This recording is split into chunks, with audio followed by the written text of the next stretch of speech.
빌립보서 1장 말씀입니다. 빌립보 교회는 마게도냐 최초의 교회입니다. 바울이 2차 전도 여행 중에 전도한 루디아와 점치는 소녀 빌립보 감옥 간수가 회개함으로 세워졌습니다. 빌립보서는 바울이 1차 로마 투옥 중에 빌립보 교회에 보낸 편지입니다. 바울 자신이 메인 모임을 밝힘으로 다른 옥중 서신인 에베소서, 골로새서, 빌레몬서와 같이 바울이 옥중에 기록한 것임을 알 수 있습니다. 온 시위대나 가이사의 집은 로마에 있는 시위대와 가이사의 집을 가리킵니다. 형제 중 다수가 자신의 투옥당한 일로 더욱 담대히 복음을 전할 용기를 얻었다는 바울의 증언을 통해서 로마의 1차 투옥 후반기에 기록됨을 알 수 있습니다. 빌립보 교인들이 헌금을 모아 에바브로 디도편으로 로마에 보내고 그로 하여금 그곳에서 바울을 시중 들도록 했습니다. 중간에 병이 들었던 에바브로 디도가 병이 낫자 그를 빌립보로 보내면서 편지를 전달하게 했고 자신이 곧 석방된 것을 시사했습니다. 그동안 물질적으로 자신의 사역을 도와주고 옥중에 갇힌 자신을 돌봐준 것에 대해 감사하기 위해서 본서를 기록했습니다. 하나님의 은혜로 구원받은 성도들이 힘써야 할 본분을 몇 가지 교훈하고 있습니다. 모든 교회 구성원들이 교회 공동체 생활에 적용할 보편적인 교훈입니다. 빌립보시는 BC 350년 마게도냐 대왕 빌립 2세에 의해 세워진 도시입니다. 원래 이름은 작은 우물이란 뜻을 가진 크레니데스였습니다. 빌립이 도시를 확장하고 증축하면서 자신의 이름을 따라 빌립보라고 칭했습니다. 이후에 로마에 정복되어 마게도냐라는 로마 식민지 성읍이 되었습니다. 금과 은이 많이 나는 비옥한 평지로서 유럽과 아시아를 연결하는 요지였습니다. 로마의 군사적 전초기지로서 전략상 마게도냐 지방에서 제일 가는 성읍이었습니다. 바울은 2차 전도 여행 중 실라와 디모데와 누가와 함께 빌립보를 방문했습니다. 드로아에서 마게도냐인의 환상을 보았기 때문입니다. 성령의 인도하심을 깨닫고 빌립보에 도착한 일행은 자주색 옷간 장사 루디아와 점치는 소녀 빌립보 옥중 간수와 그 가족에게 복음을 전했습니다.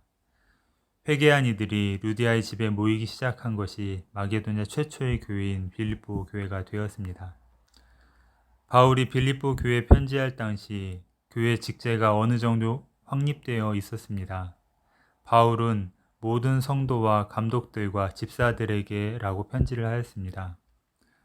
디모데는 바울의 동역자였고 빌립보에 복음을 전한 자였기에 다시 빌립보 교회에 파송할 계획을 가지고 있었습니다.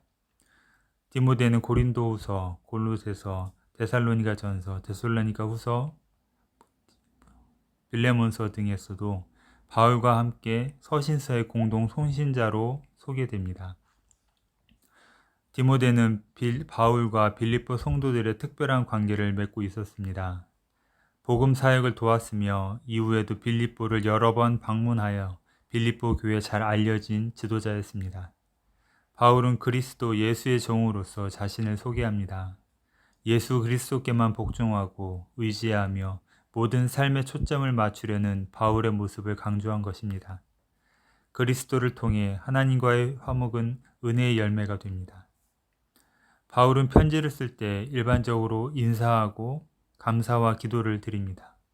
각 교회를 대할 때마다 거기서 감사할 수 있는 좋은 조건과 함께 그들을 위해서 기도해야 할 사실을 발견했기 때문입니다. 본문에서 바울 자신과 빌립보 교인들이 그리스도를 믿는 신앙 안에서 교제를 지속해 왔음을 알 수 있습니다. 2차 전도 여행 중 빌립보 교회는 처음 옥중에 갇힌 있는 현재 시점까지 바울을 존경하며 기도와 물질로 그의 사역을 도왔습니다. 이런 사랑으로 복음 사역에 동참케 하신 하나님께 감사드리는 것입니다. 바울은 빌립보 교인들이 사랑과 지식과 총명이 겸비된 성숙한 신앙인들이 되기를 간구하였습니다. 또한 빌립보 교인들이 예수 그리스도로 말미암아 의의 열매가 가득하여 하나님께 영광 돌리는 자들이 되기를 간구하였습니다. 바울은 감옥에서도 빌립보 교인들의 필요를 정확히 알고 있었습니다. 자신보다 성도들을 위해 더 열심히 기도했기 때문입니다. 바울은 영적 지도자로서 교인들의 영적 성숙을 위해 말씀을 가르쳤고 쉬지 않고 기도했습니다. 이에 교인들은 재정적 지원으로 복음 사역을 도왔습니다. 이런 관계가 지속될 때 교회는 말씀대로 올바르게 성장할 수 있습니다.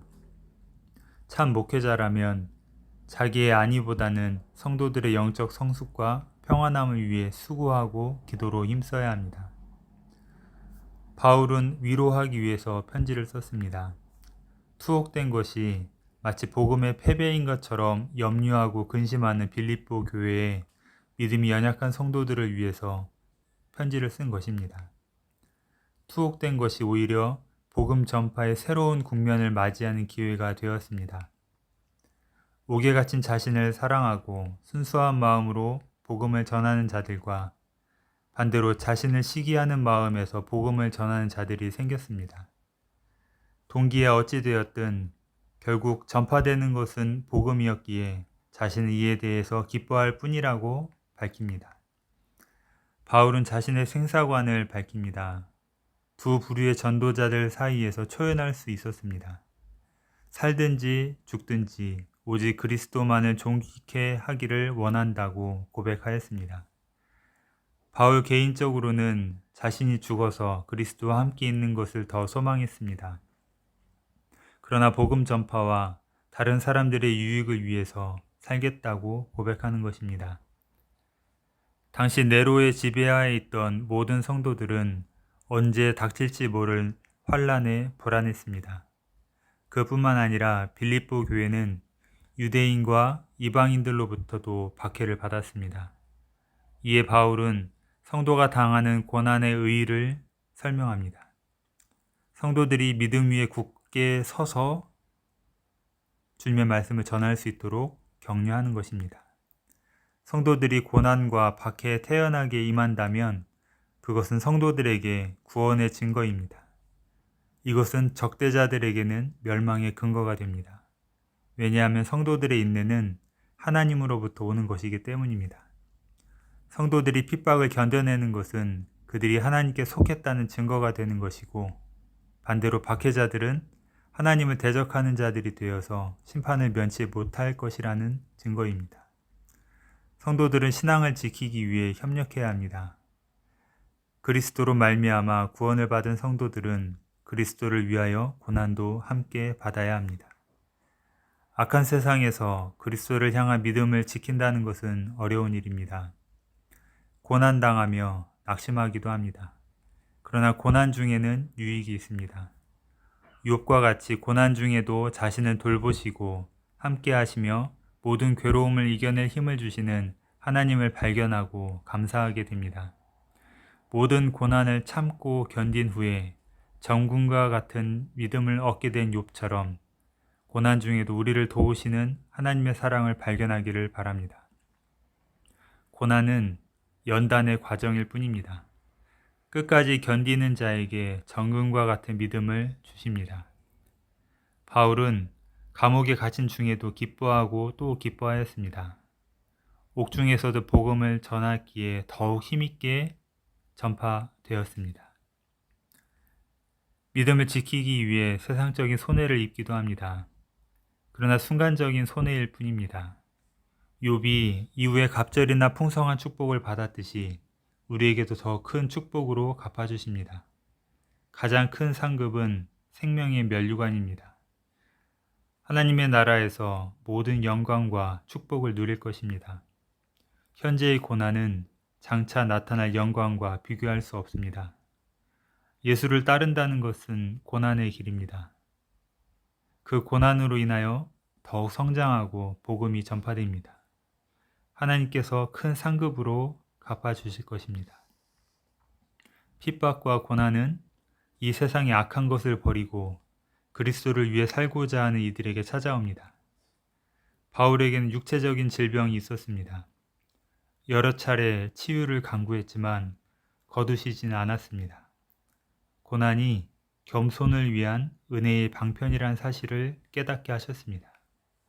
고난 가운데 하나님의 능력을 경험케 된 것입니다. 지혜와 능력으로 고난 중에 있는 자들을 돕게 됩니다. 고난을 견디는 그리스도인들은 이 세상이 감당치 못할 자들입니다.